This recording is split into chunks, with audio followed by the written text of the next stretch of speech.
अस्सलाम वालेकुम नाजरीन, आप देख रहे हैं शिमला 24 न्यूज़ और मैं हूं हाजरा कियानी। नाजरीन, आज हमारे साथ मौजूद हैं साबिक जिला नाज़िम सरदार शहीद अनवर। बहुत शुक्रिया सर वक्त देने का। सर, आपने अपनी निज़ामत के दौर में क्या कारनामा सर अंजाम दिया? बिस्मिल्लाहिर्रहमानिर्रहीम। सबसे पहले तो मैं शुक्रिया अदा करता हूँ नौजवान उभरते हुए साफ़ी आमिर ज़ैब साहब, हाजरा कियानी, आपका सारी शिमला न्यूज़ टीम का, इसके लिए मैं आपका इंतहाई आपका शुक्रगुजार हूँ। तो आपका जो सवाल है उसकी तरफ आते हैं कि क्या कारनामा सर अंजाम दिया। वो हालात जो बल्दियाती निज़ाम में हमारे ज़िला एबटाबाद में थे वो आप सबको पता है। 4 साल में हमारे 4 नाज़मीन तब्दील हुए। तो पहले जब शुरू में सरदार शेर बहादुर साहब ने एक अपनी पाकिस्तान तहरीक इंसाफ की पार्टी में ग्रुपबंदी की और फॉरवर्ड ब्लॉक बनाकर मुस्लिम लीग नून की सपोर्ट के साथ यहाँ पर उन्होंने डिस्ट्रिक्ट गवर्नमेंट बनाई। पाकिस्तान तहरीक इंसाफ की क़यादत ने उन्हें शोकाज नोटिस वगैरह देकर और फिर बजरिया कानूनी प्रोसेस उनको डिसीट करवाया। उसके बाद अली खान साहब आ गए और फिर वो वापस चले गए नेशनल असम्बली के में। तो फिर मुझे जो जिम्मेदारी दी गई, उस वक्त तक एबटाबाद में कोई भी बजट पेश नहीं हो सका था। बदनसीबी थी ये डिस्ट्रिक्ट एबटाबाद के आवाम की। मैंने जो सबसे बड़ा कारनामा अंजाम दिया, जो मुझे मेरी अपनी पार्टी की तरफ से और मेरे मेंबरान असम्बली 77 मेंबर्स की तरफ से, सारी जमातों की तरफ से जो मुझे मैंडेट दिया गया, वो था डिसबर्समेंट ऑफ डिस्ट्रिक्ट बजट। तो वो मैंने सब पार्टियों को एक प्लेटफॉर्म पर लेकर, ऑन बोर्ड लेकर वो मैंने पेश किया, पास किया। तकरीबन 1.25 अरब रुपए का वो 4 साल बजट एकदम से एक बार में मैंने पेश किया। मैं समझता हूँ ये मेरी कामयाबी थी कि उससे अपने डिस्ट्रिक्ट एबटाबाद के अवाम को उससे मुस्तफीद किया। सर, कहा जाता है कि जब आप जिला नाज़िम थे तो फैसले जुदून हाउस की हिदायत पर करते थे, क्या ये सच है? नहीं, बिल्कुल गलत बात है। बात यह है कि एक पार्टी ने मुझे टिकट दिया था जी। एक मैं डिसिप्लिन के तहत हम अपनी पॉलिटिक्स कर रहे थे, अपने फैसले कर रहे थे और हमारी पार्टी में बैठकर हमारे जो फैसले हुआ करते थे, वो जो फैसले हमारी डिस्ट्रिक्ट गवर्नमेंट के हुआ करते थे वो तो हम खुद करते थे। हमारे अपने जो डिस्ट्रिक्ट के मेंबरान थे उनके मुशावरत से होते थे। लेकिन चूंकि पार्टी ने मुझे टिकट देकर और एक डिसिप्लिन के मुताबिक, मैं तो खुद से नहीं आया हूँ, मुझे पार्टी ने टिकट दिया। स्पीकर साहब मुश्ताक अहमद गनी साहब, अली खान जदून साहब, कलंदर लोधी साहब, ये उस वक्त हमारे ये लीडिंग ग्रुप था और इनकी मुशावरत से ज़रूर फैसले हुए हैं। लेकिन वो डिस्ट्रिक्ट की पॉलिटिक्स के हवाले से हुए होते थे। जो एडमिनिस्ट्रेशन थी उनमें से तो कोई किसी ने मुझे कुछ भी नहीं कहा, कोई ना कोई बात की है। अपने जो डिस्ट्रिक्ट गवर्नमेंट के जो मेरा अपना जो दायरा इख्तियार था उसमें रहते हुए किसी ने कोई इन्वॉल्वमेंट नहीं की। मैं तो मशकूर हूँ, शुक्रगुजार हूँ मुश्ताक अहमद साहब का और अली खान जदून साहब का, कलंदर लोधी साहब का, बल्कि अली असगर खान का, नज़ीर अब्बासी का, सब ने, बल्कि और मजीद ये कि मुर्तज़ा जावेद अब्बासी साहब का, कि जिन्होंने हमारे राब्ते ज़रूर रहते थे और कोई भी पॉलिटिक्स में जो भी कोई इस तरह के कोई बड़े डिसीजन हुआ करते थे वो मिल के कर लिया करते थे। लेकिन ये नहीं है ये जो किसी खास हाउस का जो आप कह रहे हैं कि जदून हाउस से मैं फैसले होते थे, ऐसी कोई बात नहीं है। मैं रेस्पेक्ट करता हूँ जदून हाउस का, गनी बाग का। में नहीं, जदून हाउस की हिदायत पर नहीं, ऐसी कोई बात नहीं है। ये पार्टी डिसीजन पार्टी के हवाले से ज़रूर, चूँकि वो क़यादत थी, तो जदून हाउस से भी मुशावरत हो सकती है, मुश्ताक अहमद गनी साहब से भी बात हो सकती है, कलंदर लोधी साहब से भी बात हो सकती है, हमारे वो लीडर हैं, तो ऐसी तो कोई बात नहीं है। लेकिन जो डिस्ट्रिक्ट के जो हमारी ADP थी या डिस्ट्रिक्ट के हवाले से जो डिसीजन हुआ करते थे वो डिस्ट्रिक्ट गवर्नमेंट खुद अपने लेती थी। सर, पाकिस्तान तहरीक इंसाफ में इमरान खान के बाद आपकी पसंदीदा शख्सियत कौन है? देखें, एक तो ये है कि हम पाकिस्तान तहरीक इंसाफ डेफिनेटली वो इमरान खान है। तो फिर उसके बाद जो भी लोग हैं पार्टी में, जो पार्टी ने अपनी लीडरशिप में जो भी जहाँ पर जिसको भी लीडर बनाया, जिस लेवल पे भी बनाया, अब हमारे प्रेसिडेंट है रीजन के अली असगर साहब, मेरे वो लीडर है, अली खान जदून साहब जनरल सेक्रेटरी हैं रीजन के, वो लीडर है। तो जो जिसको पार्टी बनाएगी, यहाँ पे शख्सियत की बात नहीं है। इमरान खान अगर प्रेसिडेंट नहीं होंगे, पार्टी के कोई और होगा तो हमारे लिए वो, हम पार्टी की सियासत करते हैं तो फिर शख्सियत पे हमें जाने की कोई जरूरत नहीं। सर, सरदार इदरीस आपके करीबी साथियों में से रहे, इल्जाम फरोशी का जो उन पे इल्जाम लगा है, क्या वो दुरुस्त है? देखिए जी, मैं इसको बिल्कुल दुरुस्त समझता हूँ। मैं ही नहीं, पाकिस्तान की पूरे पाकिस्तान में जो उनकी वीडियो वायरल हुई है जी, वो तो सामने है। अब उससे पहले जब उन्होंने ये कहा था था कि मैंने नहीं, उन्होंने कुरान पे हलफ दिया था, तो उस वक्त हमने कहा फिर कोई गलती पार्टी की तरफ से हो सकती है। हमने जब इन्होंने कुरान पे हलफ लिया तो हमने कुरान पे हलफ इनका कबूल किया कि इन्होंने कहा कि मैंने नहीं लिए, तो हमने कहा फिर ये नीचे से, चूंकि इमरान खान खुद तो चीज़ें नहीं देखते, तो नीचे से किसी ने कोई इनका भी नाम डाल दिया होगा। लेकिन जब अब तो वीडियो मंजर यहाँ पे आ गई तो इसमें मैं तो नहीं समझता कोई इसमें कोई ऐसी चीज़ है। सर, सियाहत के हवाले से आपके लीडर बड़े दावे करते हैं, सैर व तफरीह के हवाले से आपकी पसंदीदा जगह कौन सी है? हाँ, ये बड़ा अच्छा आपने क्वेश्चन किया। एक तो टूरिज्म पे हमारी गवर्नमेंट जो है वो बहुत ज़्यादा तवज्जो दे रही है और इसके लिए बहुत ज़्यादा फंडिंग भी हो रही है और बहुत ज़्यादा काम भी हो रहा है। और आपने पूछा कि बहुत सबसे अच्छी, तो मैं समझता हूँ कि हमारी जो गलियात में नथिया गली जो है वो टूरिज्म के हवाले से बहुत ही ज़बरदस्त जगह है और उसको हमारे लीडर इमरान खान भी बहुत पसंद करते हैं। वो जब भी उनको मौका मिलता है, अब भी वो नथिया गली आते हैं। मेरा तो ताल्लुक चूंकि गलियात से है, तो इसलिए मैं तो डेफिनेटली ये कहूँगा कि नथिया गली और गलियात जो है वो सबसे अच्छी जगह है। सर, जावेद कुरैशी और शहजाद गुल ऐवान की सियाहत के हवाले से आपस में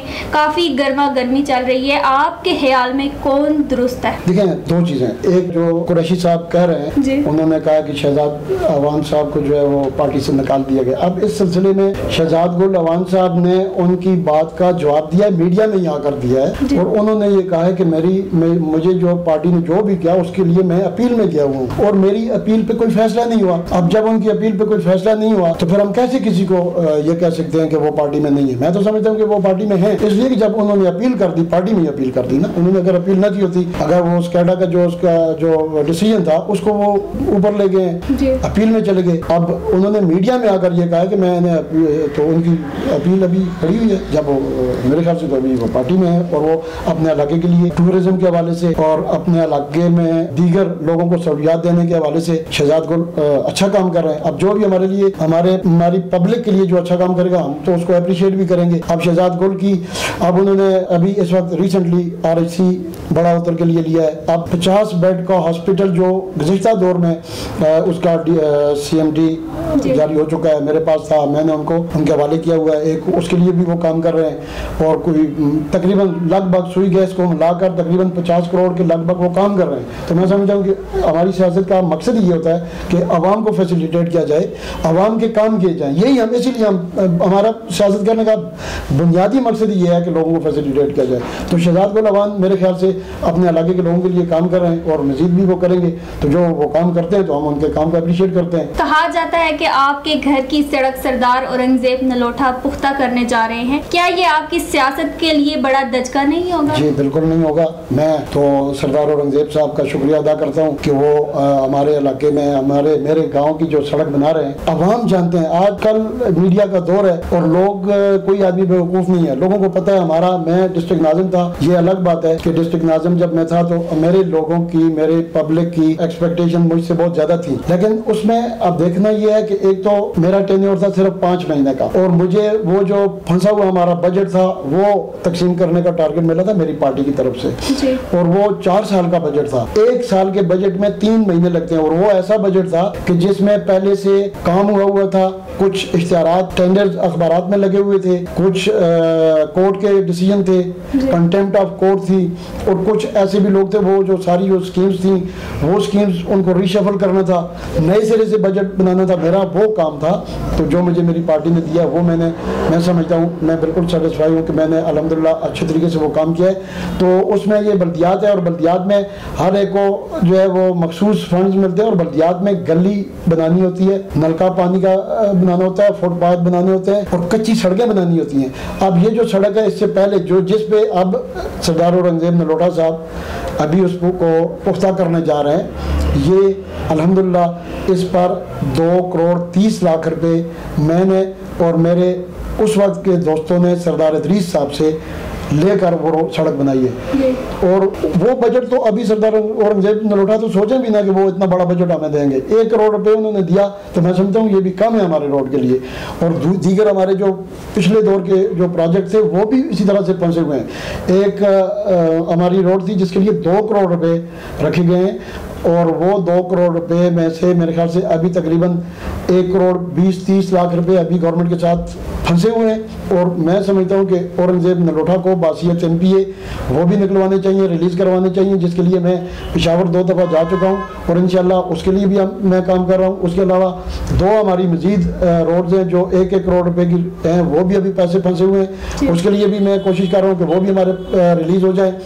तो ये 1 करोड़ रुपए का फंड उन्होंने दिया, तो ये हम तो शुक्रिया अदा करते हैं औरंगजेब नलोटा का कि हमारी वो सड़क पक्की हो जाएगी। और हमने अपने दौर में जो हमारे बर्दियाती काम थे वो हम कर भी रहे हैं, अभी भी मेरे टेंडर लग रहे हैं और मेरे ख्याल से अभी कोई 2-3 दिन पहले कुछ वर्क ऑर्डर इशू हुए हैं, मजीद काम हो रहे हैं और अभी वो हमारे बर्दियात के काम अभी भी हो रहे हैं। लेकिन ये क्योंकि बड़ा प्रोजेक्ट था और ये प्रोविंशियल गवर्नमेंट का ये काम था, तो ये बड़े रोड को मैं ये चाह रहा था कि यहाँ कम से कम 3 करोड़ रुपए यहाँ पे होते, तब जाकर ये हमारी रोड बनती। तो इंशाल्लाह ये जो कर रहे हैं और जो मजीद होगा इंशाल्लाह उसके लिए मैं खुद कोशिश। हजारा का कौन सा सियासतदान अपने हल्के के लिए प्रोजेक्ट्स और फंड्स लेने में कामयाब हुआ है? मैं समझता हूँ हजारा में इस वक्त सारे हमारे स्पीकर साहब मुश्ताक अहमद गनी बहुत अच्छे काम कर रहे हैं और बहुत अच्छे प्रोजेक्ट्स ला रहे हैं।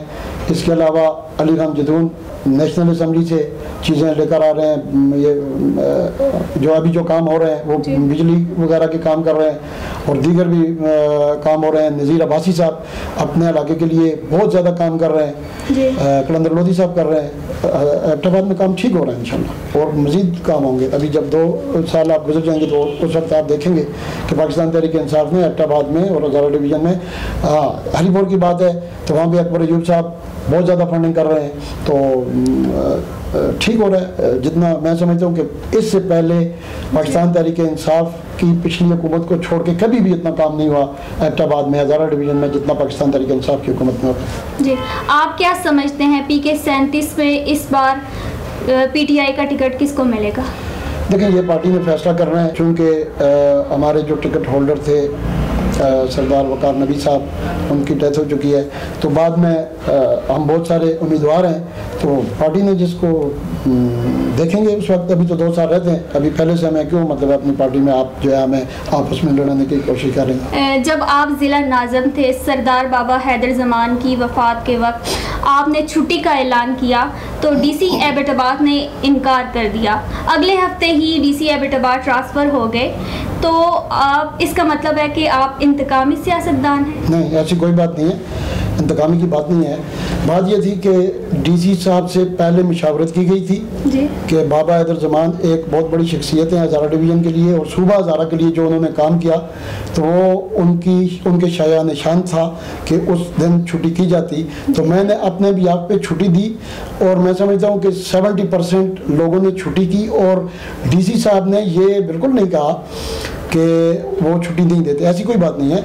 उन्होंने उनसे गलती ये हुई कि उन्होंने बजाय वो नोटिफिकेशन करते उन्होंने चीफ सेक्रेटरी KPK से बात की, मुझे कहा गया कि आप स्पीकर साहब से बात कर लें, स्पीकर साहब ने उनसे बात की, लेकिन उन्होंने नोटिफिकेशन चीफ सेक्रेटरी के कहने पे उन्होंने नोटिफिकेशन जारी नहीं किया और मुझे उन्होंने जो मेरी तरफ से जो लेटर उनको गया था उसमें उन्होंने ये कहा था कि जो प्रोविंशियल गवर्नमेंट है और जो फेडरल गवर्नमेंट है वो इस चीज़ को डिस्करेज करते हैं छुट्टियों को, तो लिहाजा जो लोग जनाजे पे जाना चाहते हैं उनको कोई पूछगछ नहीं होगी। तो लोगों ने मुझे पूरी रात मुझे फ़ोन करते रहे कि जनाजे में अगर हम चले गए, तो मैंने उनकी जिम्मेदारी ली कि आपको कुछ भी नहीं होगा, नोटिफिकेशन आप मेरे कहे को आप नोटिफिकेशन समझें और मैं जिम्मेदार हूँ। और मैं समझता हूँ कि 70% लोगों ने छुट्टी की और जनाजे में शिरकत की, तो मैं समझता हूँ ऐसी बात नहीं। और इंतकाम की बात नहीं है कि DC इस वजह से चेंज हुए कि मैंने इंतकाम लिया, लेकिन ये DC साहब को भी चाहिए था कि वो जब एक डिस्ट्रिक्ट नाज़िम एक आपको फैक्स कर रहा है कि ये छुट्टी होनी है, तो अब उसके लिए वो ऑथराइज भी है, तो उसके लिए क्यों वो सूबे को और चीफ सेक्रेटरी को अप्रोच करते हैं। आपने अपनी स्कीमों में ठेकेदारों से कितना कमीशन वसूल किया? ये बड़ी ज़बरदस्त बात है जी, अब इसका मैं क्या जवाब दूँ। ऐसी बात थी कि ये तकरीबन 1.25 अरब रुपए का बजट था, तो मैं अगर चाहता और मुझे बाज़ जो एग्जीक्यूटिंग एजेंसीज़ हैं उनके लोगों ने मुझे अप्रोच भी किया, लेकिन मैंने अपना जो बजट है वो किसी भी दूसरी एजेंसी को देने के बजाय अपनी जो डिस्ट्रिक्ट गवर्नमेंट की एजेंसी थी ADRD, तो मैंने उसको दिया है। और फिर मैंने कई लोगों को पता है, उन्होंने मुझे ऑफर्स भी किए हैं, लेकिन अल्हम्दुलिल्लाह मैं बिल्कुल अल्लाह का शुक्र अदा करता हूँ कि अल्लाह ने ने मुझे इस लत में नहीं डाला। जी, आप सियासतदानों में कौन से सियासतदान से ज़्यादा मुतासिर हुए हैं? देखिए जी, मैं पाकिस्तान तहरीक इंसाफ का अदना सा वर्कर हूँ और मैं इमरान खान से सबसे ज़्यादा मुतासिर। जी नाज़रीन, आज हमारे साथ मौजूद थे सरदार शहीद अनवर जो साबिक ज़िला नाज़िम थे एबटाबाद के। इसी तरह आइंदा प्रोग्राम तक के लिए मुझे दीजिए इजाज़त। अल्लाह हाफ़िज़।